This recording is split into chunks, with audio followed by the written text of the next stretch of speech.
Welcome to the Hunt Fish Travel podcast, the first and longest running female hosted hunting podcast. She's got a touch of buck fever. It's hot coffee at 5 a.m. and cold beer at 5 p.m. Soggy sandwiches and a drop time. But first, she's helping you navigate your trip of a lifetime. And now, here's your hostess, Carrie Zilka. Welcome to the Hunt Fish Travel podcast. I am your hostess, Carrie Zilka. This week we're talking to Tom Indrebo about hunting big bucks. Be sure to subscribe to the podcast on iTunes or Stitcher. If you're crunched for time, I recommend Stitcher Radio. It has a nifty play at a 2x speed option. Super handy for when you want to listen to a 40-minute episode, but you only have a 20-minute drive to work. Don't forget to tell all your friends about the show. It means the world to me when you help me get the word out. The easiest place to share it, as well as the show notes for this episode, can be found at the website HuntFishTravel.net under the show tab.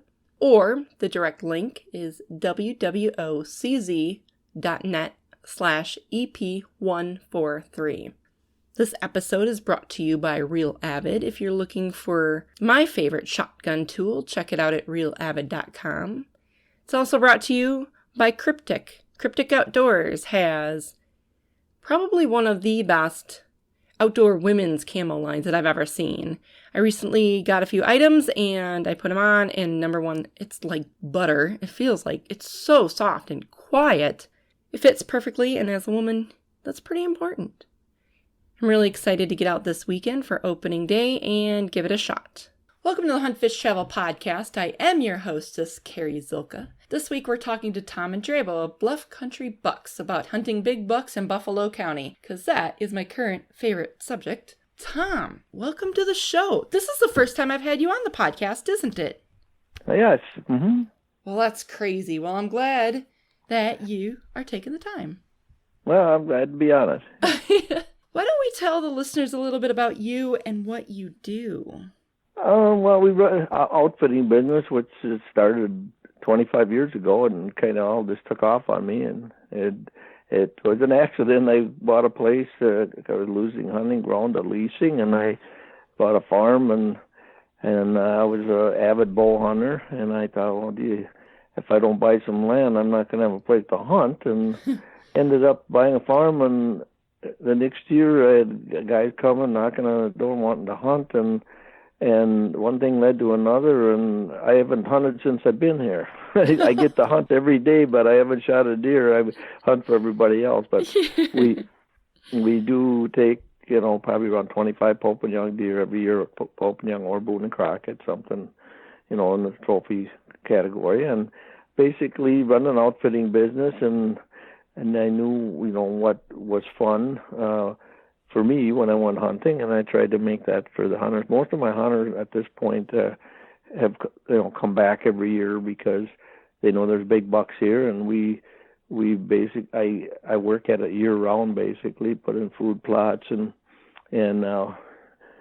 work on stands and watering holes. We have about 35 watering holes that we put in over the years, and access trails into the hills, and it's been a fun thing. I really enjoy it, and been a challenge, and I'm still learning about deer, and I think that's why I keep doing it, because that's a challenge of it. Yeah.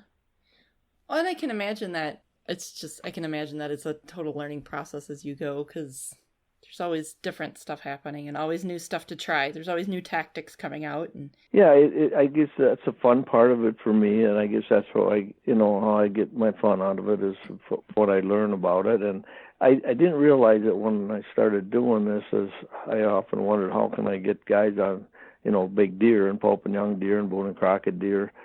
And what I didn't really realize was that once I started and I had a number of hunters, that once you have, a dozen hunters in the woods every day, sitting stands that you set up and stuff over the years, you learn like 12 times faster than you would if it was just you out there hunting, So that's been the fun part for me. That's been an ongoing study kind of. And I run a lot of trail cameras, and and we've been able to follow quite a few deer for, up to 10 years old. So that's been really fun too. We really learned a lot from those deer over the years, and the personality in bucks, once they get to be 3-4 years old, they change. They're a different animal than they are when they're, 1, 2, or first 1, 2, and 3 years old. Really? Do you think just because they're like smarter, or? They actually live a different lifestyle kind of at that point. Yeah, I guess maybe you could say it's a learned experience. I don't know, but they actually become more as the season changes. Our season in Wisconsin here opens in September, mid-September. A lot of states opens in October, and as the season progresses, on through October, November, and December, they go through different stages. So about every 2 weeks during the hunting season, you're kind of hunting them differently as they change, and they start out in mid-September, like in August, September, they're on their summer feed, and the bucks are in groups, bachelor groups, and that's a good time to really get an inventory of what's out there and run cameras at that time, and we do a lot of filming too with telephoto lenses and stuff, and when they're grouped up like that, you can see quite a few of the bucks in the area. Once when season opens mid-September, it's a really good time to hunt. We found out it used to be that everybody wanted to hunt the rut, but September is a very good time to hunt because they are concentrated in small areas. They don't move very far. They just bed, get up and eat and lay down, so they're right close to food sources. About the 1st of October, they split up and they leave those food sources and they move into what I call their security areas, which is their home cover where they have found over the years. And the older bucks they move back into that around the 1st of October, become loners, and then just lay up and mostly move at night.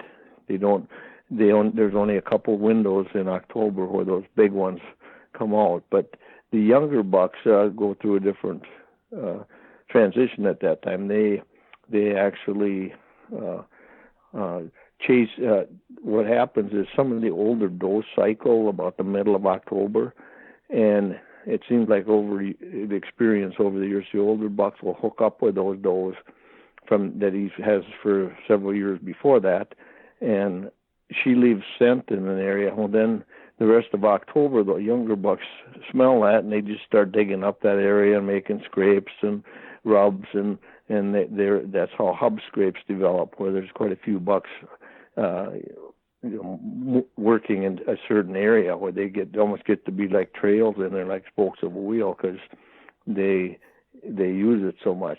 But the older bucks, once they hook up with that doe, when she initiates that area, and she might, I've found over the years that some areas they'll come back year after year, but there's no sign there until the night that she comes in there. And I've actually watched them come in and drive their fawns off,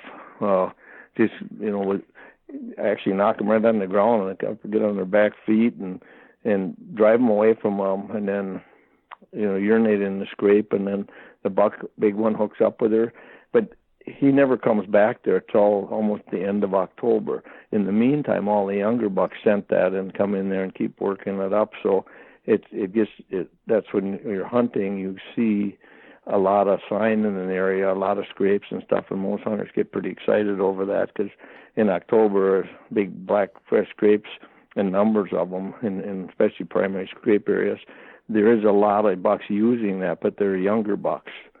The older bucks are still laying up, and they make one trip about through there later in October, on the average probably around the 28th, and they'll downwind those areas that those younger bucks have worked up, and then they'll go past it, come back, and then if everything seems right, they'll go into it and they'll actually work the scrapes. And they usually one day they'll take a day and they'll make a route from one ridge to the next and check all those areas that they're going to use the following week once they get in the 1st of November and the rut kicks in. Then they actually use those scrapes.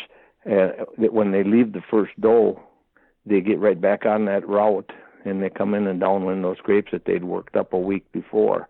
And see if estrus doe has been there or whatever. If they don't find one, they just move on to the next one and do the same thing. So the older bucks are very deliberate, and there's very small windows that you have an opportunity to take a big buck. You can shoot younger bucks just about every day, especially during September, October, and even November. But most of the hunters that come here, see bucks and have opportunities of bucks every day. Most of them just like hunting and choose to try to get a bigger buck than they've shot before. So that's kind of the fun part about it. So they're passing up a lot of deer when they are hunting. So, okay, I have like 9,000 questions now. So because you just dumped a whole lot of information that I'm like, oh yeah, that makes sense. Oh yeah, that makes sense. Okay, so really you do have a small window to take that big buck. So question number one, where are those bucks then? Where are they hanging out, do you think, through most of October until about the 28th? Are they mostly nocturnal then, or are they just like... Yes, I followed quite a few of them and run cameras and stuff, and follow them from year to year. And they have a spot that it's their safety spot where they lay, and they can... Here we have big bluff country and they'll lay out on maybe a little plateau or something where they can see around all below them, and it's all thick brush and and timber behind them. So there's really no way to approach them. They come out. I've followed some of them, got them on camera every single night in the same spot where they've come out to feed, and they're only coming out through the thick stuff about 50 yards from where they're laying, and they don't travel a very big distance at that time. They're real homebodies, and they actually come out and feed probably an hour after dark, and then about midnight or so they'll go to one of the ponds that's close by and spend maybe 2 to 3 hours around that. And then by probably 3 to 4 o'clock in the morning, they're back in their security spot bedded again. So at that time they're hard to get.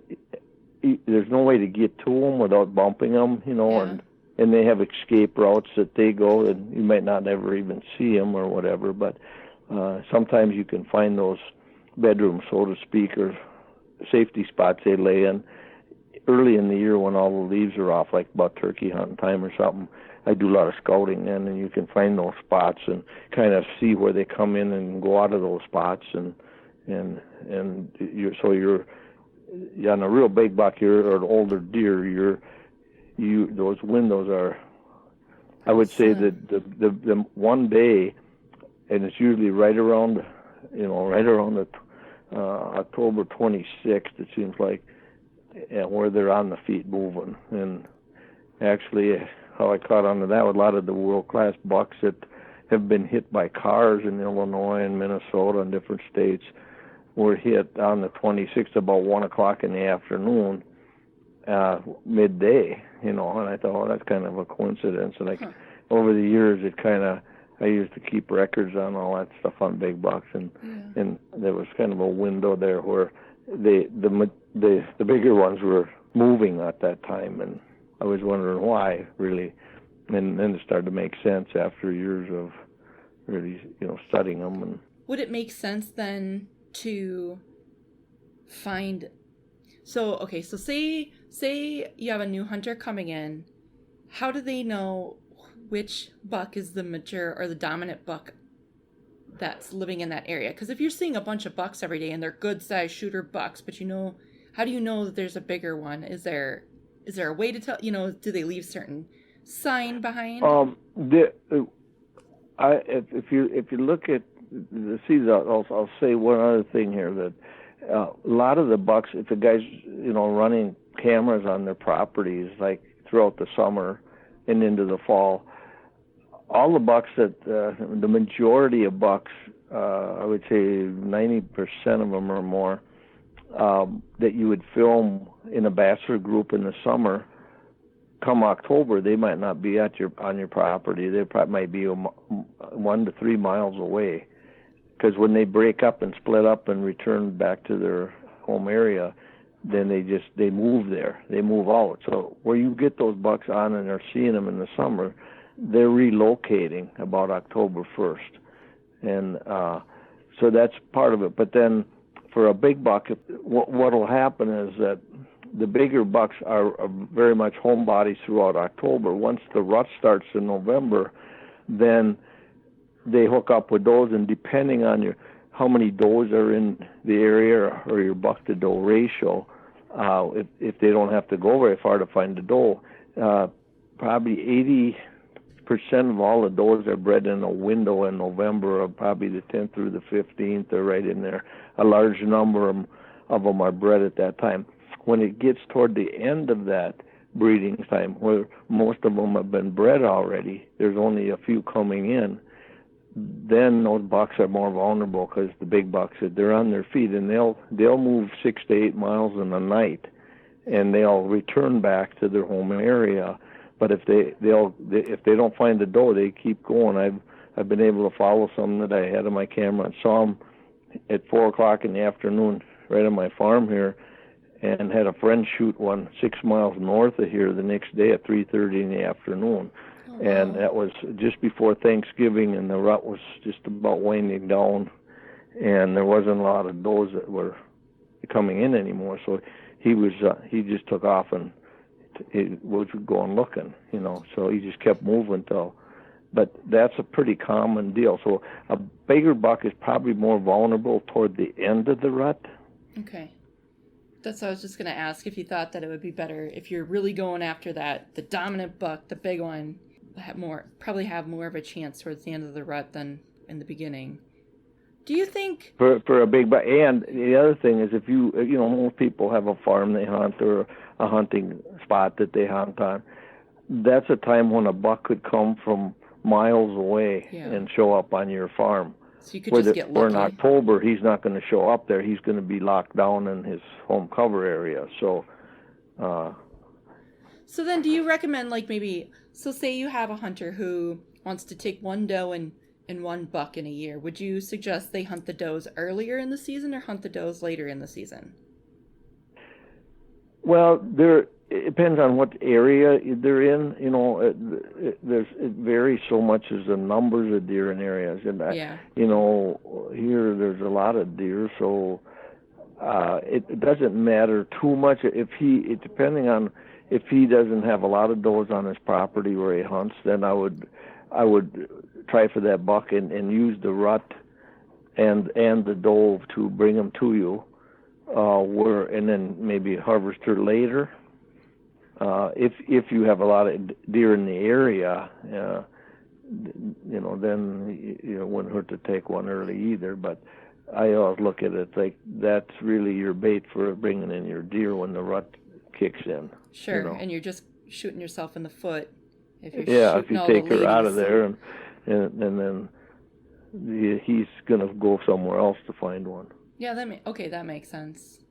So if the dominant doe in the area is really setting the stage and she's creating those hub scrapes, say you're not hunting a farm, say you're hunting public land, or property, you're new to the property, would it make sense to find those doe bedding areas and set up near the bedding areas? It depends on the time of year that you're hunting it. Early in the year, it would be food sources. Okay. And those does are going to be on those food sources, whatever is the prominent feed. And really, it's pretty, pronounced as to, like in Wisconsin here, in our area here, there's a lot of farm fields. So there's alfalfa, and there's clover and chicory, and there's soybeans and corn are the stable crops. So that's what most people are planting for cash crops. So there's a lot of soybeans or corn around. They eat the corn early. The soybeans, they eat the leaves off them in August and September. They're in soybeans. And you could drive around at night, and we filmed quite a few deer in the soybean fields at night. And not after dark, but right before dark, because we'll film them with telephoto lenses, and they're in bachelor groups, and they're out feeding early in the afternoon. So you get to see a lot of deer at that time. But the soybeans that's probably the best overall crop because they feed on the leaves on them. Once the acorns fall and the apples, You can drive around one night and film 30, 40 bucks, and the next night you drive around and lucky if you see one. Yeah. And once it's like a switch goes off. But they prefer the acorns when they fall, especially white oaks. And when those things are falling, they just leave those fields. And it's just a cycle of they've been eating the leaves on the soybeans. They'll go, if you leave the soybeans standing, in the winter, that's where they're just going to bunch up in those fields because they eat the soybeans once they're mature and they harden up. But once the apples and the acorns fall, which is about this time of year right now, they just leave those fields. They'll come out and eat clover and that, but it's a secondary food source at that time. Yeah. So about the time hunting season starts, they make a move to a different food source. Okay. They still will eat alfalfa, clover, and beans, but once the beans turn yellow and freeze, or yellow up, then they leave them. So say you have a large tract of woods and fields. Say you have 200 acres, and you haven't been there all year due to work or whatever, and now it's August, and you're like, oh, I better go set some stands. What do you look for as to where you should put a stand? Well, it depends on what time their season opens. If it opens the 1st of October, you've missed the summer feed, basically the bachelor groups. So what you're looking for then, because even if it opens in September, you only got a couple weeks there, so you're gonna sit a different type of stand, 2 weeks into the season if you're hunting in September than you would, or if you just start October 1st, you're going to be hunting a different type of stand. So what I would look for, like, what happens is when these bucks relocate and leave their summer feed, which would be around the 1st of October, they move back into their security spots, so to speak, and they will mark it. They'll make rubs. And what I would do is go and scout and look for rubs, a real good rub, and that's that buck has returned there, and he marked this area, and that's where he's going to come out and feed at night and that. And you could put a camera on there and see which buck it is. There'd probably be several bucks there, but the bigger one would definitely leave some sign and mark it. So you want to look for that sign and then set up accordingly. You got to remember, he's not going to be moving in October too much in daylight hours, so he's probably going to come out there early on, somewhere between the 11th and the 13th maybe, when one of these older does is going to cycle. That's the only time he's going to probably come out a half hour before light or so. So you, as far as setting a stand there and hunting that particular buck, you're going to see other bucks, and you probably could shoot a buck there almost every night. Another thing that where is a factor in that is once you set up a stand and stuff, and this is a big thing. A lot of guys I see that come hunting here always a question, well, this stand's overhunted, or you're bumping that deer out of there, or whatever. You can bump those deer out of there, if you're hunting that stand every night, and of course what happens is you go set up along the edge or something where they're feeding on beans or alfalfa or whatever. When they come out right about dark, and usually the younger ones will come out first, and then the big one might show up right at dark. But then you got to get down out of your stand and walk across the field and bump them all out of there. If you do that repeatedly, they're not going to come out there till after dark. So the best thing to do there, if you're going to hunt it, don't hunt it every night, but if you're going to hunt it a few times, if you could have a friend or something, or somebody come and pick you up and drive into the field with a vehicle, mm-hmm. and come and run the deer off the field before you get out. Okay, so that they associate the car and not you. Yeah. Okay. Yeah. So that brings up a good point as far as, say, hunting stand pressure. Now, I know there's two different camps. There's the camp that's like, well, you can't kill it if you're not there, and you have a very small window, like you were saying. So hunt the stand, but like you said, just be careful about coming in and out. But then there's the other camp that says, no, if you hunt it on Monday, you can't hunt it till Saturday again. What camp are you in? Well, depending on time of year. Okay. One mistake guys make is that once the rut starts in November, they see a big buck or something, and they say, well, I don't want to bump him. I'm going to stay out of there for a day or two and then go back in.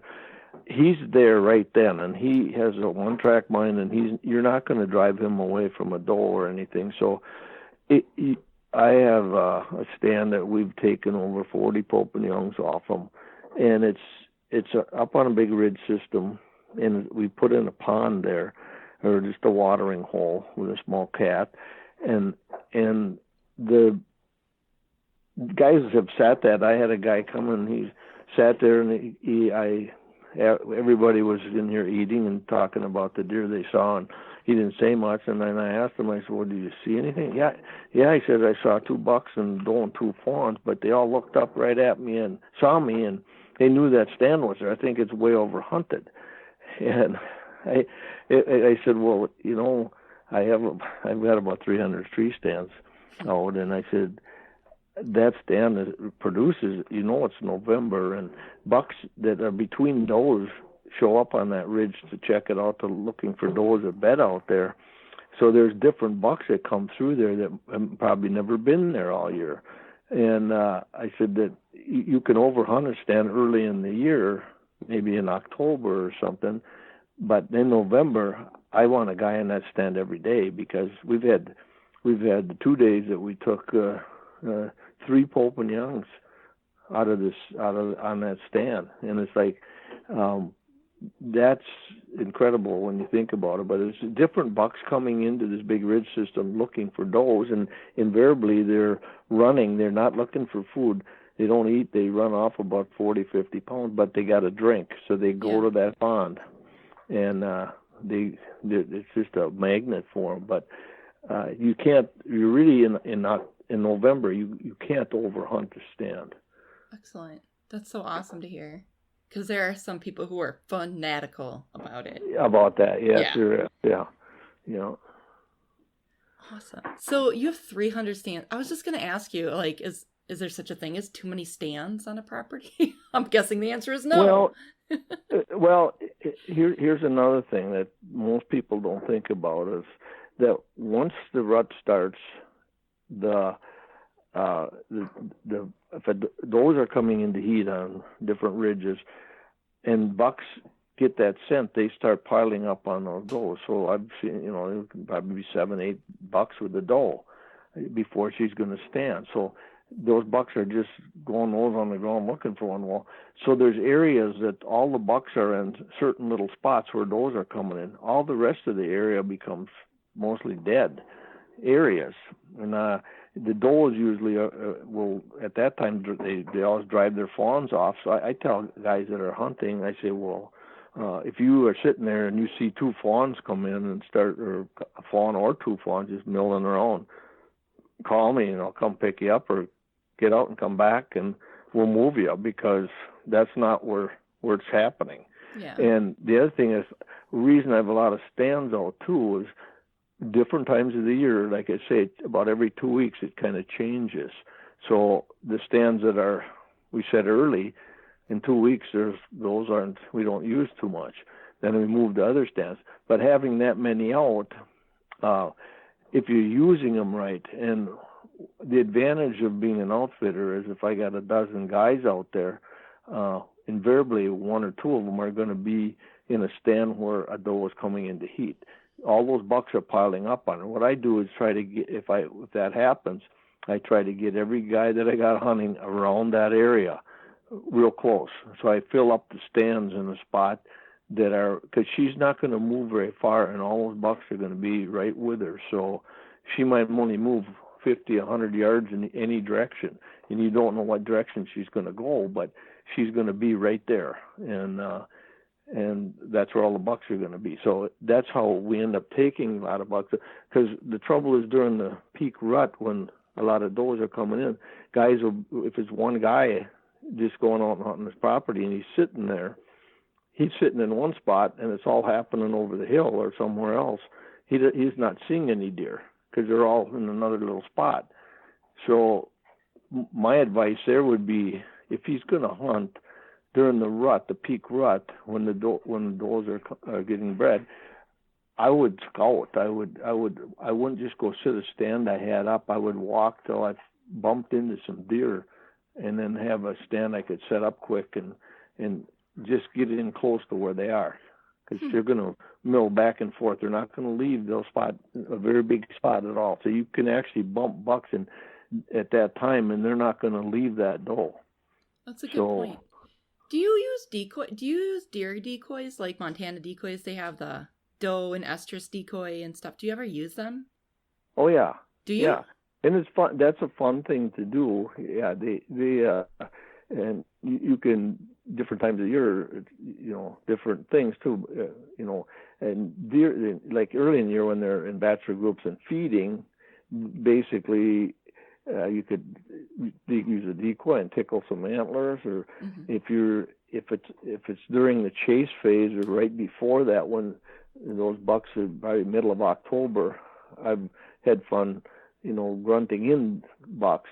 And you can a decoy or using terrain to your advantage, where if you set up right on a rise or something, and I've filmed bucks that came in below me and grunted at them, and they hear that, and they look and they study that area up there for probably 4 or 5 minutes, and then just as they turn to go, I grunt at them again, and they swing back, and they didn't see anything because I didn't have a decoy out, but I was right on the crest of a rise in the woods, and they couldn't see over the top.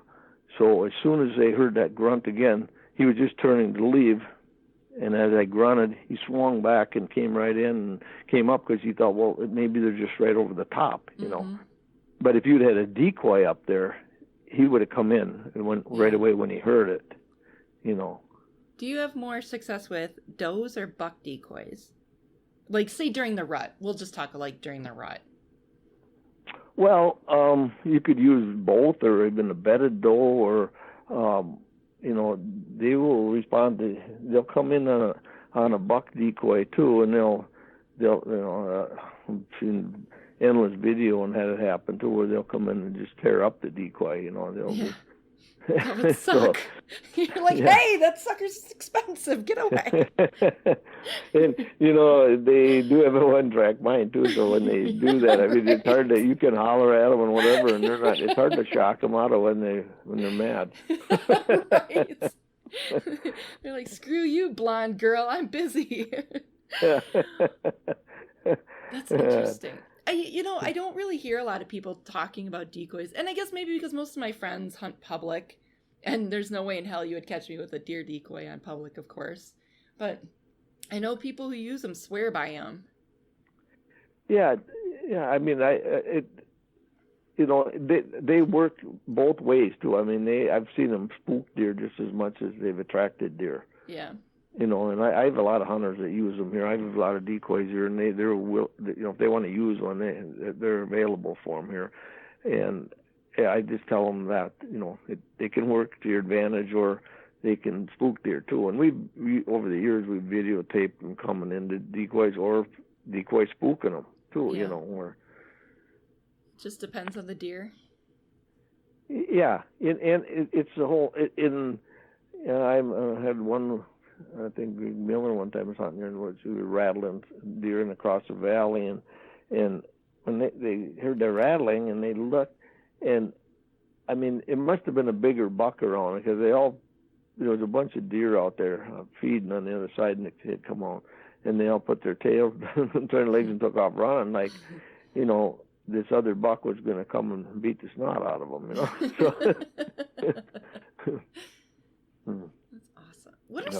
What do you think are some of the challenges that here's a 2-part question. What are some of the challenges that you face as an outfitter working with other people, obviously from all over the country?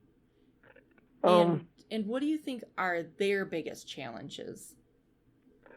Well, what I've seen over the years is there's a lot of magazine articles and a lot of over the years I've worked with a lot of writers, and actually a lot of writers have called me on to kind of proofread some of their articles, and some of them, they're very good writers. They just haven't had the experience in the woods on certain subjects, where things that most people, a lot of guys, hunters that come here that read some of these articles, they take things in the wrong text, and it's not exactly how they believe it to be. And I think the challenge is, and it's fun for me because I'll explain to them situations, and usually I can show them on some of my cameras or, from things that have happened over the years of why it isn't like they think it is, or something. But it's like anybody, you could have 10 people read the same article and have 10 different ideas from it.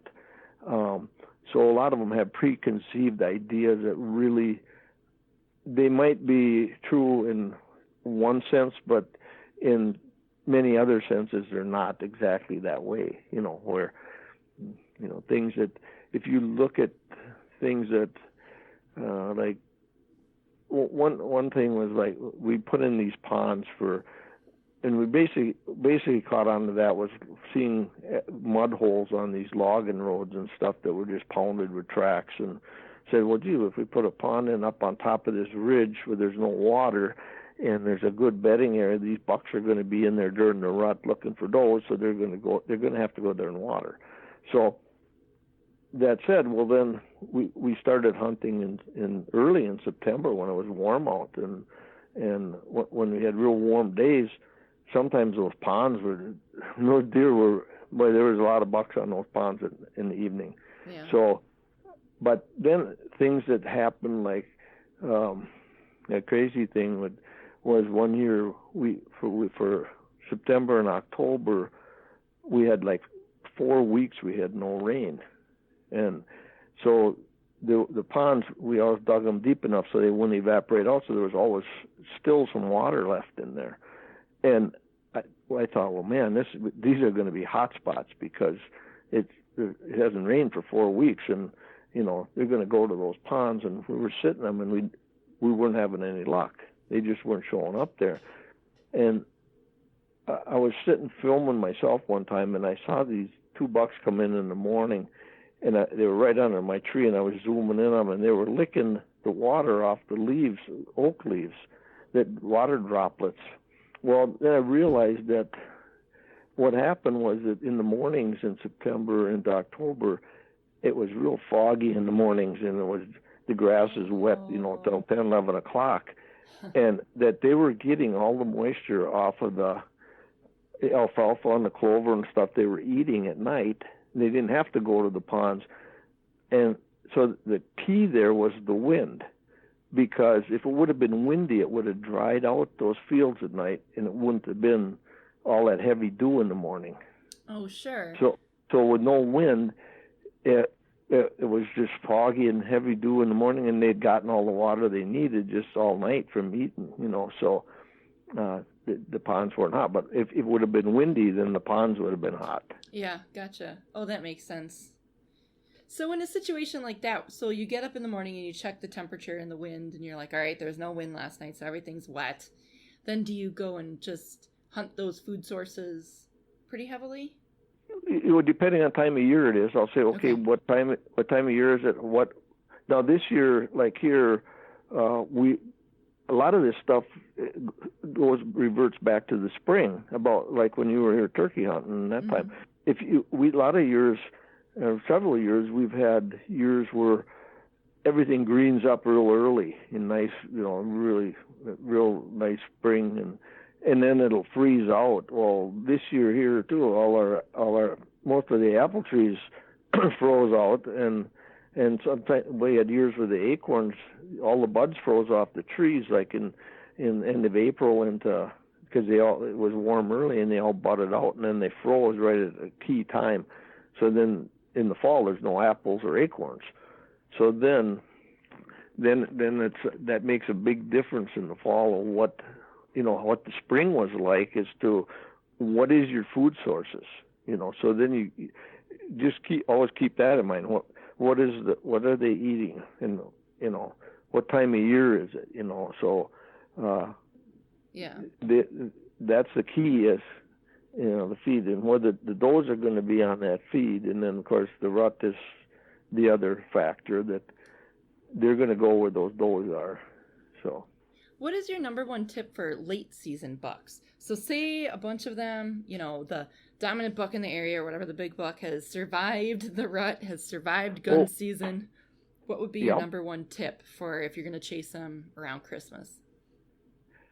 Okay, if you look on my website, there's a few on there that we've taken late like that. We took 2 nice ones in 2 days. And the key late season is cold weather and food.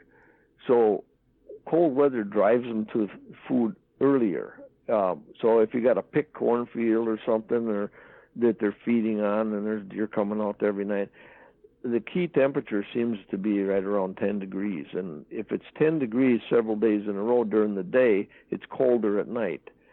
And that makes they burn up more energy, so they're going to come out and feed earlier.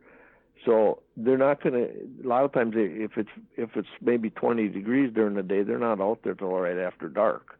And they're real patternable at that time because there's only certain food sources that are left kind of if farmers have taken all their crops off and what they can scavenge on, what's left of cornfields or if you got bean fields standing or whatever. But the thing is too, guys say, well, how can you hunt, if it's really cold? The 2 bucks we took about 4 or 5 years ago, you had them down to within an hour when they were going to be there, and within actually 20 minutes we're just running a camera on the food source where they're coming out to feed, and it was 16 below, and we went in there and actually jumped the buck off there. He was on the camera when he pulled the card when he walked in, and then just waited one night, and 2 days later went in 20 minutes early and shot him in 20 minutes. That's crazy. So it was like, cold weather is a key. And I know a lot of hunters that hunt Iowa and different states, and they go every year muzzleloader hunting late season down there. And if it's cold, they always fill up. If it's warm, they don't hardly see any deer. So the cold weather is a factor of really getting them, and probably that's the best time, your best odds of really shooting a good buck, because he's going to show up where those family groups are. You can shoot him. There's been several 200-incher shot here in Wisconsin, even years ago up by Hayward, Russ Warman, Greg Miller shot one south of Eau Claire on his sister's llama farm, and they were shot on the 13th of December, and that's the second rut, and they were both chasing yearling does. So there's a few does that come in at that time. So those big bucks show up at those food sources where those family groups are when those young buck or young does cycle at that time. It's right around the 13th or 14th of December usually. Later, it's all about feed, toward Christmas and in there and into December. So it's all food in cold weather. If it's warm, if it's 20 degrees during the day, your odds go way, way down. Okay. Well, that's good to know. So some of those years where it's unseasonably warm, it's harder to hunt. You really do have some incredible photos on your website. I mean, really nicely taken. Very nice composition. And I know does your son take all these photos? Or are you taking them? Yeah, when they shoot their deer, he does. Actually, people bring them here from all over, Iowa and all over to take photos. He shoots photos for a lot of different things. But he does it's really nice because it shows you the quality of Buffalo County. Mm-hmm. Yeah. What do you think is the attributing factor to why Buffalo County and Trempealeau County consistently produces trophy-sized bucks? It's a number of things. The rugged bluff country and steepness and inaccessibility is one factor. There's some say, the limestone stuff in, but most areas can produce big bucks like that. Here, it's a matter of they get through and they got good feed. It's only hardly ever do they ever have winter, problems here. They did a few years ago when we had a mild spring and didn't have any food in the fall, but I've never seen that over the years because it's with the steepness of the hills and stuff. They can always get out of the elements. And what's happened here in Buffalo and Trumpeau too is, over the years, people have realized what trophies come out of here, so they've come in here and bought up the land. About 80% of the land sold in the last 20 years was for trophy hunting. So what they do is they buy some land from farmer.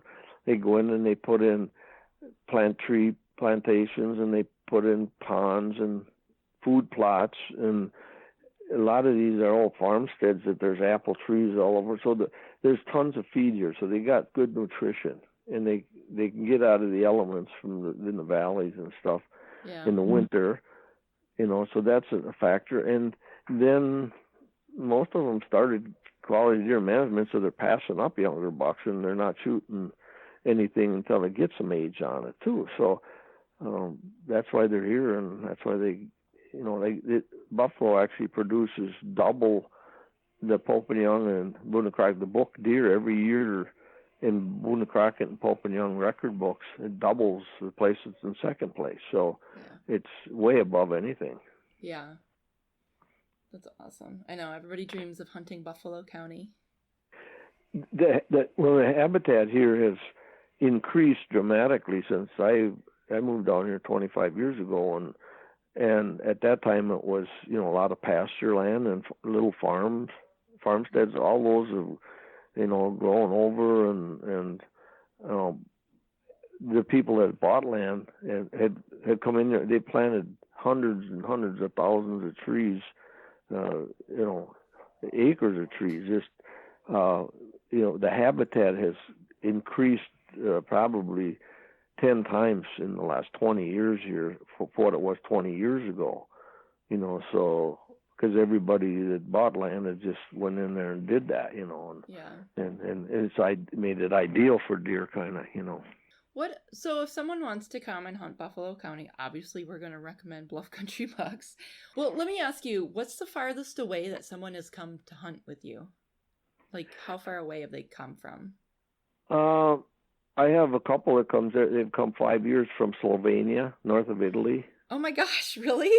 Yeah, and they'll be here this year too. Yeah, that's cool. Yeah. So I bet they come from all over. Yeah, right. So they actually have brought other couples with them too when they came. So that's interesting. Yeah. What can someone who's interested in coming to hunt with you, what can they expect on a normal day? Obviously, you provide lodging, and you have really cool cabins. Like, obviously, having seen them firsthand, really cool accommodations. Typical day. It depends on if they're bow hunting or gun hunting. I have a cook that's been, we cooks meals for them and stuff. So he's been here 20 years.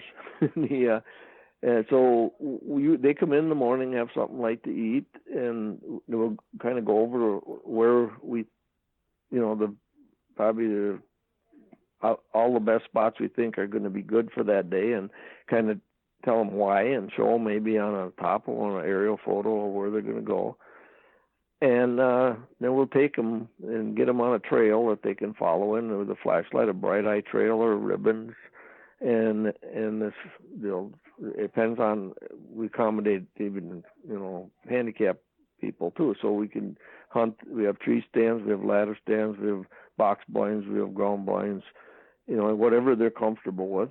And then we'll get them in that spot. And then if they got cell phone reception or something, they can, if they get a deer, they can call us, or we'll check on them periodically. If they want to sit all day, they just tell the cook and he'll make them a lunch, the night, they'll tell them the night before at supper, and then he'll have a lunch ready for them in the morning they take with them.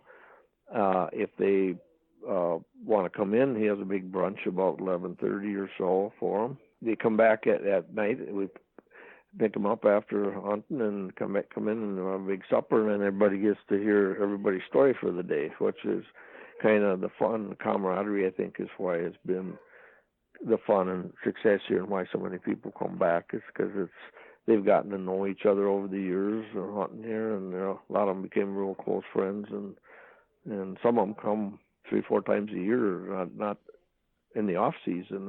I just had a bunch of guys from out on the East Coast came here 2 weeks ago and for 4 days, and just to have a little vacation and get away. Yeah, that's cool. Yeah.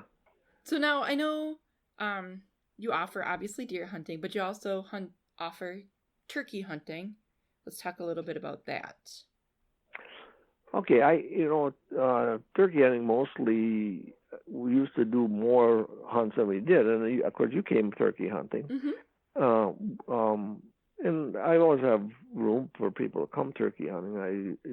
I don't promote that or sell that as far as at that time of year I'm busy with other things and springs work and getting stuff too. So, but if a guy's an experienced turkey hunter or want to come, or there's usually somebody around that could go call for him if he isn't experienced, So Mm-hmm. I have friends that come over and they might take him out too, or could hunt or whatever. But usually we can accommodate, turkey hunters and that's a fun time of the year too. Turkey hunting is a fun thing. It's guys that get into that are fanatic as deer hunting, Yeah, no kidding. Do you offer any other kind of hunting, predator hunting or anything like that, or is it just it's mainly deer, right? Mostly deer hunting, yeah. Yeah. Mm-hmm. Yeah. Awesome. Well, cool. Well, we are bumping up against time here. I wanted to hear the Moses story, but if you don't mind, maybe I'll call you later in the year and ask you to tell us the story of Moses and some of the more exciting stories from this year. Oh, sure. That would be great. Yeah. Yeah, that would be really cool because something tells me you have really interesting ones. Yeah. Oh, for sure. Especially with people from Slovenia. Yeah. Well, tell the listeners where they can find more about you, your website, social media channels, and how they can get in contact with you.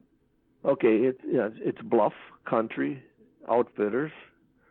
And then I have an email, bluffcountryoutfitters@gmail.com. They can look on my website, and most of my info's on there. So. Okay. And I'll link to that in the show notes too, so it's easy for people to find you as well. Yeah. Okay. Well, awesome. Well, this has been I love these kind of episodes because I'm so freaking fired up for season to get here. And that'll do it. Thanks so much for listening. Don't forget to find the show on iTunes. Just search for HuntFishTravel Podcast. Hit the subscribe button. You can also follow me on social media. Just go to huntfishtravel.net and click on the social media icon of your choice. The only one that's not listed there is Periscope. You can always find me on Periscope. Same Twitter handle @CarrieZilka. Until next time.